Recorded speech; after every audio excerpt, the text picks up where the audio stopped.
et comme un océan puissant, dont les flocons dansent pressant, l'amour de Jésus m'inonde.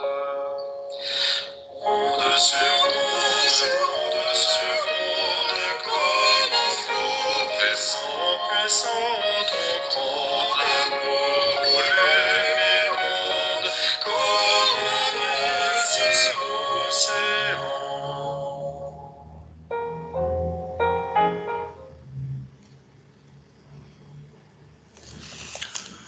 Pai do Senhor, meus irmãos, nós vamos iniciar mais uma aula da nossa escola bíblica dominical, aula número 8 do terceiro trimestre, o trimestre que tem como título da revista Os Princípios Divinos em Tempos de Crise. O trimestre fala a princípio da volta do cativeiro, né? A reconstrução dos muros, a restauração de Jerusalém. Hoje o título da nossa lição é As Causas da Desunião. As causas da desunião devem ser eliminadas. A desunião é também um fator que existiu na volta do cativeiro, né? Depois que o povo de Deus se instalou na cidade de Jerusalém. Enfrentaram vários problemas, tanto vindo do inimigo, quanto internos, né? Entre eles. O nosso texto, irmão, está em Salmos 133, versículo 1, e diz o seguinte: "Oh, quão bom e quão suave é que os irmãos vivam em união." A verdade prática diz o seguinte: a união é a força indispensável para a igreja. É um testemunho diante do mundo e um estímulo para o crescimento da obra de Deus. A leitura bíblica em classe está em Neemias capítulo 5, versículo 1 e versículo 6 a 12. E diz o seguinte: "Foi, porém, grande o clamor do povo e de suas mulheres contra os judeus, seus irmãos. Ouvindo eu, pois, o seu clamor e essas palavras, muito me enfadei. E considerei comigo mesmo no meu coração, depois pelejei com os nobres ou com os magistrados, e diz-lhe: Usura, tomais cada um de seus irmãos, e ajuntei contra eles um grande ajuntamento. E diz-lhe: Nós resgatamos os judeus, nossos irmãos, os que foram vendidos a gente segundo nossas posses. E vós outras vezes vendereis vossos irmãos, o vendereis e aí a nós. Então se calaram e não acharam que responder. Diz mais: não é bom que fazeis o que fizeis. Porventura, não deveria andar no temor do nosso Deus, por causa do opróbrio, do gentio, dos nossos inimigos? Também eu, meus irmãos e meus moços, juro-lhe, temos dado dinheiro e trigo, deixemos este ganho. Restitui-lhe hoje, vos peço as suas terras, as suas vinhas, os seus olivais e as suas casas, como também o centésimo do dinheiro, do trigo, do mosto e do azeite que vos exigi deles. Então disseram: restituí-lhe-emos e nada procuraremos deles. faremos assim, como disseste. Então, chamei o sacerdote e os fiz jurar que fariam conforme estas palavras. O objetivo geral da lição, irmãos, é destacar que a união é indispensável para o crescimento e sustentabilidade da obra de Deus. Com objetivos específicos, explicar que a união caracterizada no período pós-exílio serve de referência para a igreja hoje. Expor a injustiça social que ameaçava a união dos judeus nos tempos de Neemias. E como terceiro objetivo, mostrar as medidas adotadas por Neemias para manter o povo unidos. Em só um propósito.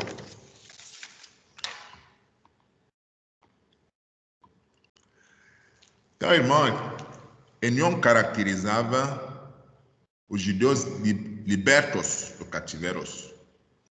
Essa união era baseada no princípio de que todos eram do mesmo povo e confessavam a sua fé num único Deus verdadeiro. O altar havia sido renovado, né? O templo levantado e o culto a Deus restaurado, conforme os ritos da lei. Então, isso caracterizava a união deles se encontravam, né, para confessar, para adorar o mesmo Deus, o Deus verdadeiro, não o Deus pagão, como faziam seus vizinhos, aqueles que cercavam eles. Né? O altar tinha sido renovado, né, e tinha os ritos, né, do culto, de acordo com a lei. Também todos haviam experimentado o despertamento que havia sido iniciado pelo rei Ciro. Todos eles também haviam cooperado na restauração da cidade de Jerusalém. Então, isso aí marcava os motivos da união deles. Essa união é uma verdadeira força. A união é uma força, irmãos. Está apresentado ali o mapa do Oriente Médio, onde se encontra Jerusalém, dentro de Israel, né? Um país pequenininho, cercado de grandes países, Iraque, Irã, Síria, Arábia Saudita, Egito, a Jordânia, que são países gigantes, né? Perto de Israel. E todos eles não são tão amigos de Israel, né? Israel representa para eles um inimigo. Eles também representam para Israel inimigos. Então, embora sendo gigantes, tanto em população como em território, Israel é muito forte no meio desses países. Essa força é fruto da união que Israel tem, que o povo judeu tem. Todos esses países temem Israel. Não pode chegar lá a qualquer momento e começar a provocar, que vai ter uma retaliação na mesma altura, o maior. Então, a união caracteriza a força de um povo, mesmo sendo pequenininho, como mostra ali no grande mapa do Oriente Médio, e Israel é inserido ali no meio de todos eles, todos seus inimigos. A união dos judeus está ameaçados. Depois que voltaram do cativeiro, né, restauraram o templo, a cidade, daí começou a ter algumas ameaças. O que eram esses ameaças? Eram provocadas pela injustiça social, né? Porque tinha bastante judeus, né, já ricos e outros pobres. Já caracterizava uma discriminação de classes, né? Os mais ricos davam empréstimos para os mais pobres e cobravam juros exagerados, usuras. Ou seja, os mais pobres ficavam cada vez mais pobres, né? Ficavam devendo a ponto de não poder mais devolver, e os mais ricos ficavam cada vez mais ricos. Porque os mais pobres ficavam, na verdade, escravos deles. Trabalhavam para pagar dívidas, para pagar juros, para pagar usura, né? Que não puder pagar, pagaria com suas casas, ficando sem casa, poderia virar escravo. Então, esse tipo de separação entre o mesmo povo já provocava uma desunião. Os ricos poderiam fazer suas reuniões, né, para falar de grandes investimentos, de grandes ações, enquanto os pobres não podiam mais se juntar com eles, né? Eles deveriam achar outros assuntos no nível deles, né? Estratégias diferentes, né? Já tinha uma desunião nos pontos de vistas. Então, grandes ameaças, o primeiro grande ameaça era a injustiça social, que se alastrou nos meios financeiros, né?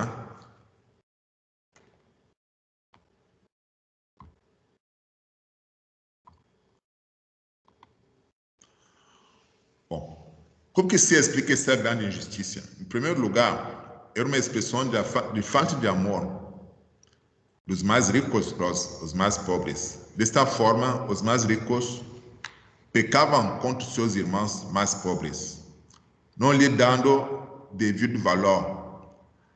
A atitude dos ricos era uma expressão de dureza. Então, quando o cara é patrão, começa a aumentar o tom, começa a ser soberbo, né? Uma expressão de dureza contra os seus irmãos. Eles queriam ficar cada vez mais ricos, à custa da miséria dos irmãos mais pobres, de acordo com Neemias 5, versículo 1. Sobrou esse problema para Neemias. Neemias era um líder, ele não podia ficar indiferente, né? Ele também não era na classe pobre, o Neemias. Ele também é um daqueles que emprestavam recursos, né? Cobrava um certo juro, mas não cobrava usura, cobrava juro. Então o povo, né, como Neemias se destacava como um líder, né, servo de Deus, o povo começou a aclamar, né, o auxílio de Neemias para que trouxesse uma solução para esse problema que já provocava uma desunião, uma separação. Então, Neemias convocou um grande ajuntamento, reuniu o povo e lembrou a todos que os irmãos mais pobres estavam sendo literalmente escravizados, porque não tinha mais nenhum recurso. Tudo que eles trabalhavam tinha que pagar dívidas. E sem mais, quando consigo pagar dívidas e não consigo zerar elas, começa a trabalhar como escravo, sem poder fazer planos para si mesmo, trabalhando só para os outros. Então, já era um princípio de escravidão. Então, Neemias confrontou-os com sua injustiça. Perguntou para eles se eles iam vender, né? Se iam vender, se venderiam a nós. Então, calaram-se se achar a resposta. Então, ele perguntou para eles se eles venderiam de novo seus irmãos, né, que recém tinham voltado do cativeiro, né? Se eles estariam comprando seus irmãos, né? E não tiveram a resposta de acordo com Neemias, capítulo 5, versículo 8. Então, perante esse silêncio, né, depois que Neemias perguntou, a consciência trabalhou, ficaram quietos. E Neemias, né, se sentiu prontos pronto para propor uma conciliação. Então, Neemias fez uma proposta conciliadora. Já que ninguém tinha resposta, então ele tomou a frente como líder e fez uma proposta. Ele mesmo se incluiu nessa proposta. Ele diz o seguinte: deixemos estes ganhos e tinha que restituir hoje mesmo, né? Tudo que tinha como úrsula, começando por aí. E Neemias se incluiu na proposta com seus auxiliares e seus empregados, porque ele também emprestava bens, cobrando um juro. Então, Neemias estava disposto a não receber esse juro, receber só o que deveriam. Desta forma, pelo menos, os mais pobres não trabalhariam só para pagar a dívida, poderiam fazer seus planos e se reerguerem. Então, Neemias fez uma proposta para solucionar o problema. A proposta de Neemias foi acatada por todos, porque se ficaram quietos, estavam esperando uma proposta, né? Sábio, Neemias foi uma proposta que agradou a todos, né? Para buscar de novo essa união. O que era a proposta de Neemias? Restituiremos a cada e nada procuraremos dele, faremos assim como disseste. Eles responderam. E Neemias fez com que jurassem diante do sacerdote, que era um rito, um ritual, né? Esse ato era um símbolo, né? Confirmando esse compromisso. Era um símbolo perante a Deus, né? Tinha que jurar na frente do sacerdote para que o povo se comprometesse, os ricos se comprometessem, né? Que não ia cobrar mais usura, nem juros, nem escravizar, nem abusar seus irmãos.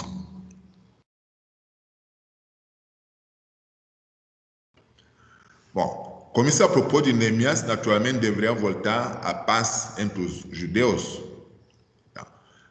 Quando surge um problema entre os irmãos, deve ser logo tratado com muita diligência.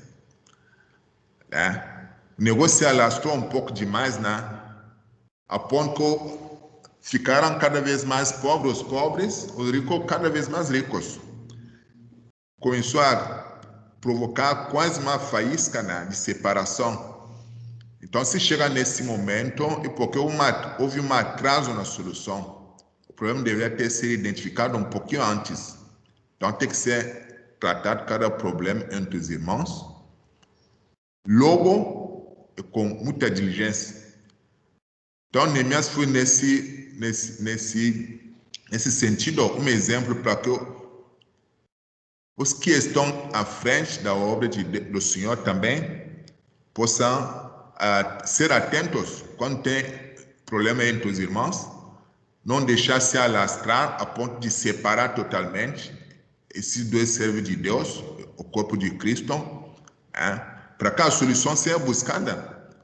Pode ter problema de empréstimo, né? É possível um irmão emprestar dinheiro para o outro e o outro tiver dificuldade de devolver.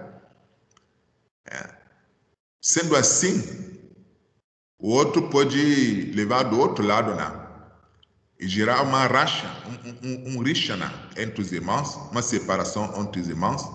Esses problemas podem ser tratados com diligência dentro da igreja, pelos líderes, não necessariamente pela justiça, né? Porque às vezes o irmão pode pegar um empréstimo, enquanto o trabalho está pagando normalmente, pode perder o emprego, pode acontecer várias coisas. Outro irmão, será que vai entender isso? Outro irmão que deixou de pagar porque perdeu o emprego, quando volta a trabalhar, será que vai voltar a pagar? Então, sempre tem um problema à vista quando tem empréstimo. Outros motivos podem gerar conflitos entre os irmãos. Esses conflitos precisam ser tratados com diligência logo, antes de chegar às consequências. Assim como Deus fez com Neemias, eles querem fazer como seus servos hoje, isto é, Deus quer abençoar seus servos e confirmar as obras das suas mãos. e habilidade do servo de Deus. Se Deus te deu o dom de liderança, é bom explorar esse dom e ser abençoado pelas suas mãos, por suas soluções, pela sabedoria que Deus vai lhe dar para resolver conflitos, que impedem a separação entre os irmãos. Problemas relacionados entre os irmãos, problemas relacionais, devem ser tratados carinhosamente. Bem-aventurados os pacificadores, de acordo com Mateus 5, versículo 9. Os problemas têm que ser tratados carinhosamente. Não pode ser um líder chamar dois irmãos que têm um problema na frente do templo, para falar deles ou para falar com eles em público. Isso não é um tratamento carinhoso. Melhor chamar os dois irmãos, conversar com os dois, pacificar os dois. Se for muito difícil, chama um primeiro, depois chama o outro, depois chama os dois. Não pode ser tratado como se fosse num palácio de justiça, como se fosse num julgamento. Tratando bem os problemas de relação entre os irmãos, estamos bem-aventurados, podemos colher frutos, uma pacificação. A desunião representa, irmãos, uma obra da carne. Essas coisas entristecem o Espírito Santo. Quando tem uma disputa entre dois irmãos do mesmo corpo, entre os cristãos, entre as igrejas, entre denominações, o Espírito Santo fica entristecido. A desunião destrói a comunhão e o amor entre os irmãos, coisa tão preciosa na igreja. Tem uma coisa mais preciosa que a comunhão. Os irmãos se ligam, os irmãos, depois do culto, conversam. Às vezes passam do horário, o templo quer fechar, mas os irmãos ficam dentro ali conversando. Isso é união do corpo de Cristo. Se essa união é afetada, isso é muito perigoso. Quem ama a Deus, ame também seu irmão. Quem ama a Deus, ame também seu irmão.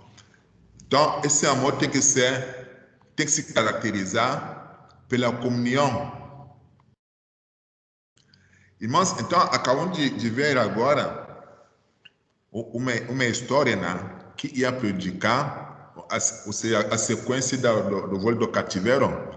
E dentro dessa volta, já instalados, o povo de Deus começou a passar por problemas internos.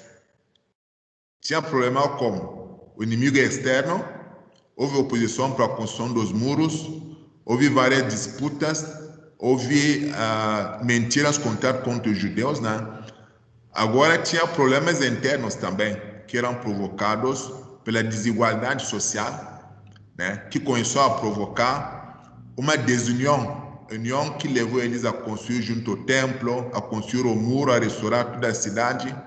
Agora começou a ser degradada por causa de diferentes classes. Então, para a gente conversar outros aspectos, quero destacar, irmãos, a ação da liderança no meio de uma comunidade. A liderança é muito importante para detectar a tendência do convívio, a tendência das decisões, a tendência dos focos. A liderança é muito importante. Então, quando um líder do povo for ignorante ou desinteressado ou negligente, o resultado poderá vir a ser uma contaminação grave. Então, o líder não pode ser indiferente aos problemas do povo.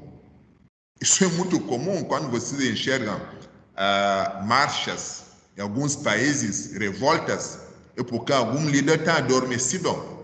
O povo já está passando por problemas de fome, de desemprego, de doença, de um monte de coisa, de falta de assistência. As consequências podem ser graves. Geralmente se criam dois grupos.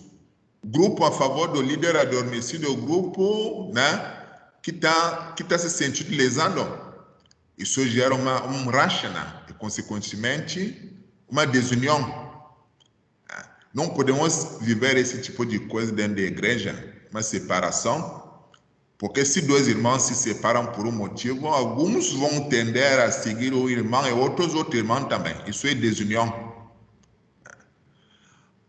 Faz parte das atribuições do ministro manter a boa ordem na igreja. Ele deve enfrentar os problemas com humildade, imparcialidade e com sabedoria de Deus.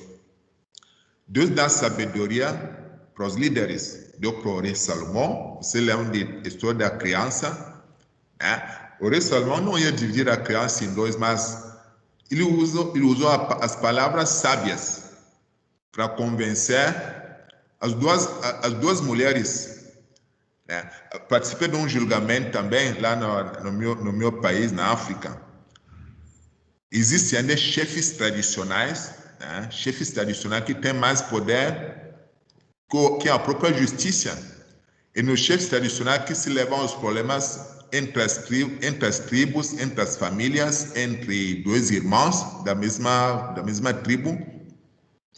Então, eu me lembro que, geralmente, as pessoas cultivam muito amendoim, cultivam mandioca, cultivam um monte de coisa e secam essas culturas, né, para consumir ao longo do ano. Essa secagem é feita no meio do pátio. E tem também famílias que criam algumas galinhas, né, algumas ovelhas. Eu sei que uma mulher secou suas grãos e uma outra mulher que criava galinha soltava suas galinhas de dia e as galinhas foram consumir quase a metade dos grãos da mulher que estava secando.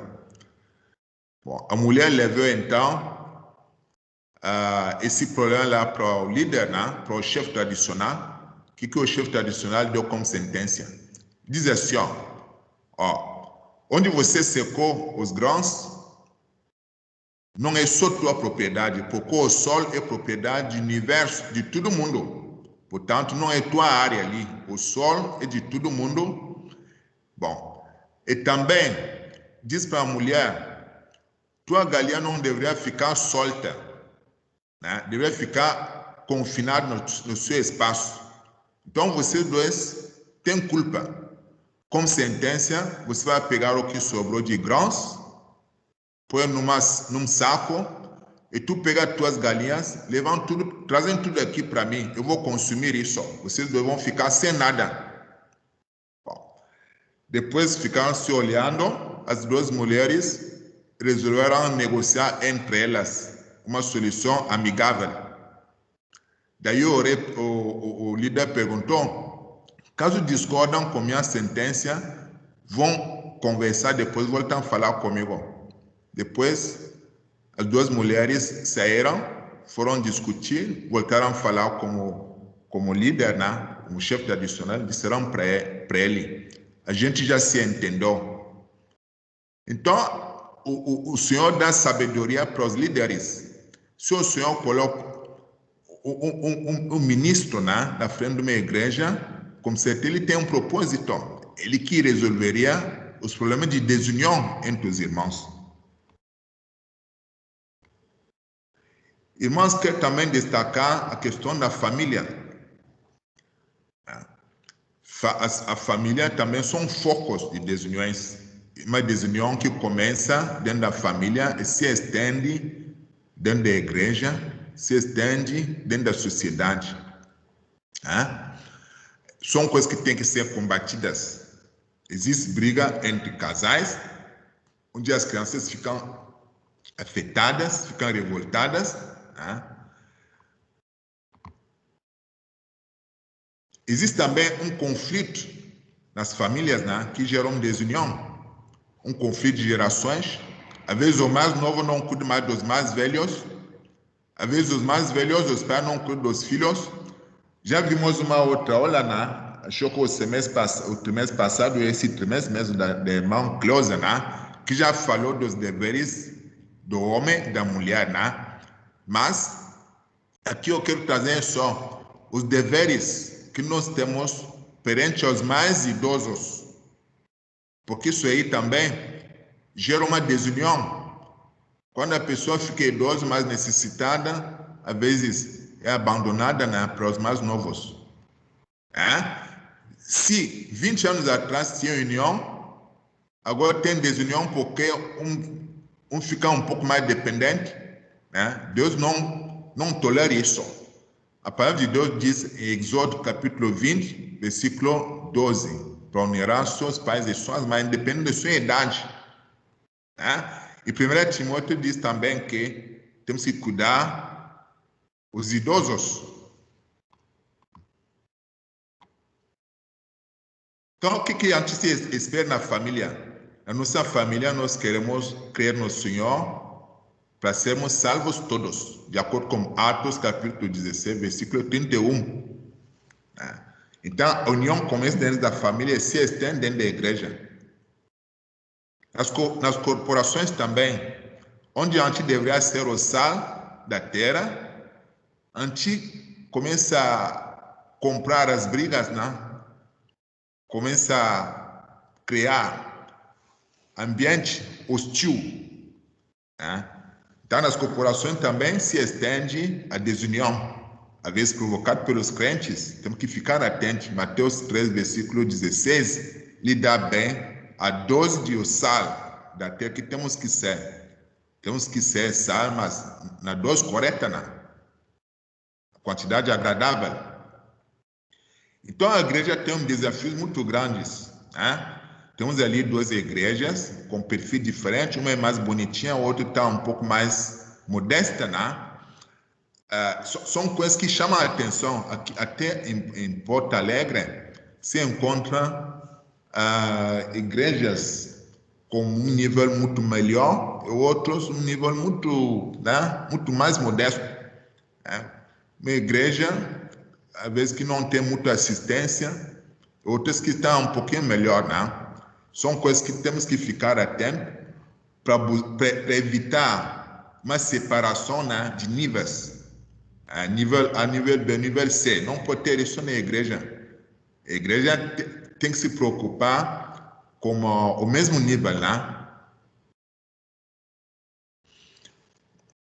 A união entre os judeus simboliza a união que deve haver na igreja de Deus, de acordo com Galatas 6, versículo 16. Também na igreja há muitas coisas unificantes. Todos experimentaram o novo nascimento, então somos irmãos.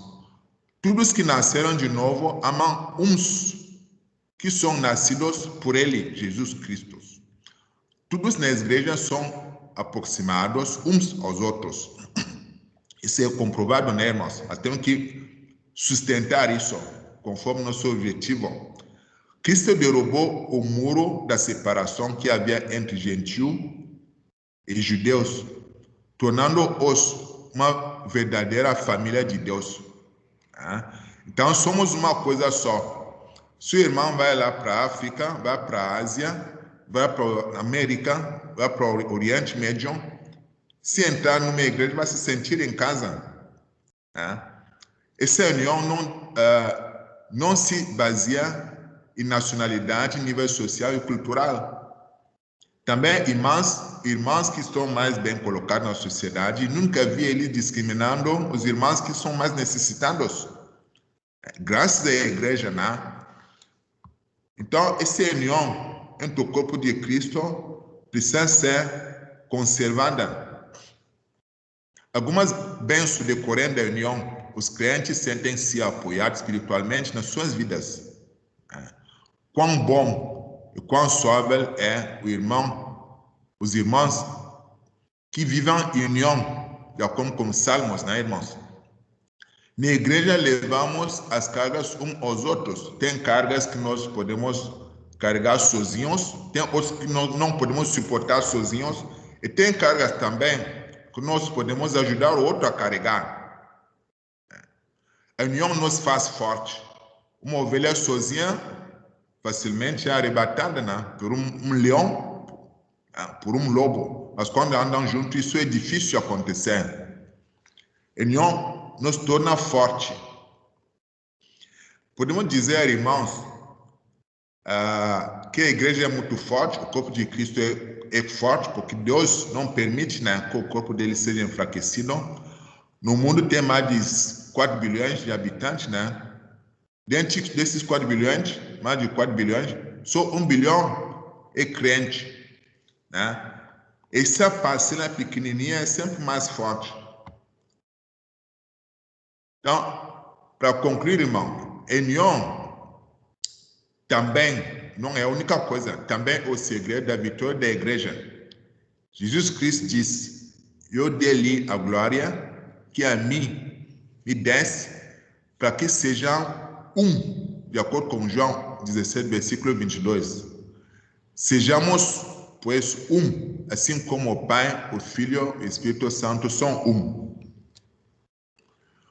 O autor de Eclesiastes já dizia: o cordão de 3 dobras não se quebra tão depressa.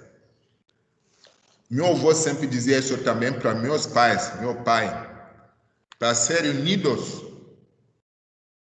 porque um palito sozinho se quebra com mais facilidade. Escutava essa expressão como ele, de que vários palitos ajuntados. A Bíblia diz que cada um deve se considerar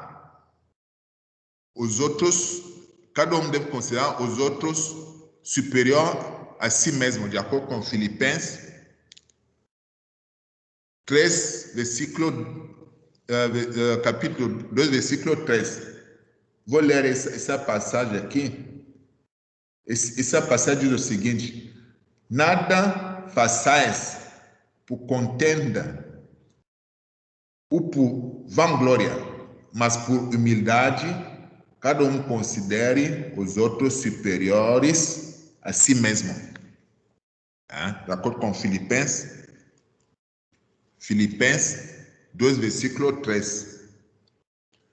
Então, devemos nos suportar uns aos outros. A palavra de Deus recomenda que sejamos fortes. Sejamos muito fortes, que os fracos suportam o forte, e que o forte suporta também os fracos.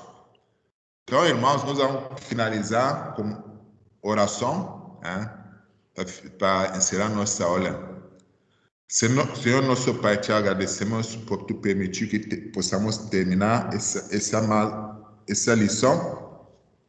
Senhor, te peço que ela encontre espaço nos corações dos irmãos que escutaram e que ela faça efeito, Senhor.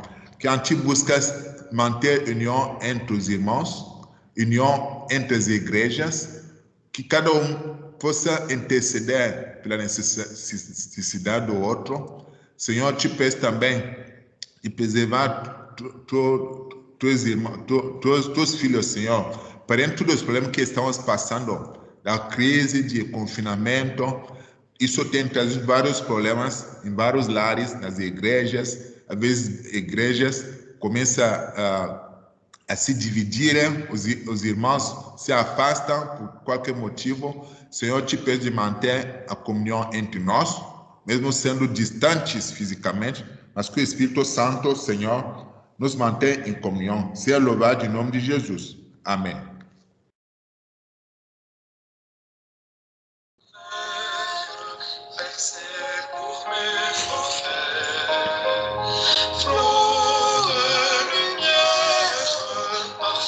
Céleste paix, la puissante grâce de Dieu, comme un fleuve délicieux, coule aujourd'hui dans mon âme.